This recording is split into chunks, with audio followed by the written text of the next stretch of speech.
বন্ধুর ঠেলা আমরা আইতেই নি। ময়লার জন্য আমরা এখানে চলাফেরা করতে পারি না। এগো বিয়ে ধরনের সমস্যা হয়। দর্শক স্বাগত জানাচ্ছি ভোরের আকাশ ডিজিটালে। দর্শক এই মুহূর্তে আমি রয়েছি বরিশাল সিটি কর্পোরেশনের ৩ নং ওয়ার্ডের একটি জায়গায়, যেটাকে আসলে বলা হয় পুরানপাড়ার ময়লার ভাগার মরকপাড়া নামে পরিচিত। দর্শক আমি তো আপনাদেরকে দেখানোর চেষ্টা করছি।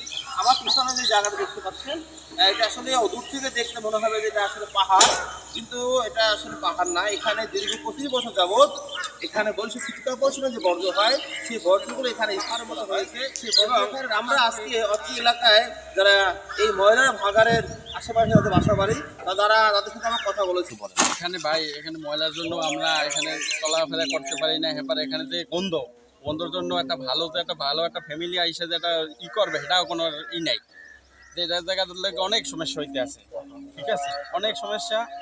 তারপরে যে এই ময়লা খোলাটা অনেক এখান থেকে একটু দূর করলে খুব ভালোই হয়। এই যে এখানে ময়লা খোলা থাকাতে আপনাদের আশেপাশে যারা বাসিন্দা আছে বসবাস করেন, আপনারা কি ধরনের সমস্যার সম্মুখীন হচ্ছে একটু বলেন। আমরা এখানে ময়লা ফালাইলে গন্ধ আসে, নানান ধরনের রোগ হয়। তারপরে আপনার এই ছেলে মেয়ে পড়াশোনা করতে বললে গন্ধ আসে, পড়াশোনা করতে পারে না। একজন ভালো মেহমান আসলে বসতে সমস্যা হয়, মেয়েগো বিয়ে ধরনের সমস্যা হয়। তারপরে আমার মেয়র মেহাদায় আইসি পর থেকে এই আসছে পর আমরা বলছি পর এই রাস্তায় সবসময় ছাতা থাকতো ১১টা ১২টা পর্যন্ত। এখন সকাল ৭টার মধ্যেই রাস্তার ময়লা সব পরিষ্কার করে ফেলায়। নাইটে সব গাড়ি চলে, রাস্তায় কোনো ছাতা থাকে না, বুঝছেন। ম্যাডামে আসছে পর আমরা আরও একটু শান্তি পাইছি। আর ম্যাডামে বলছে যে এসে তো শান্তি হইবে, কি পর্যায়ক্রমে আস্তে আস্তে। আমি সরকারের কাছে দাবি করি যে এখানে যদি এই ময়লা খোলাটা যদি ছড়িয়ে যায়, অন্য জায়গায় নিতে স্থানটা দিতে, তাহলে আমরা একটু সুযোগ সুবিধা আইতে পারি না। এখানে বন্ধুর ঠেলা আমরা আইতেই নি। আমরা এটি উড়ে নিয়ে চাই। আমাদের আসা যাওয়া দুর্গন্ধ, এই দুর্গন্ধ অনেক পোলাপান নষ্ট, আমাদের পোলাপানের শ্বাস রয়েছে। তারা আমাদেরকে এমনটাই জানিয়েছেন, এই ময়লার ভাগাড়ের কারণে তারা অনেক ধরনের সমস্যার সম্মুখীন হচ্ছে।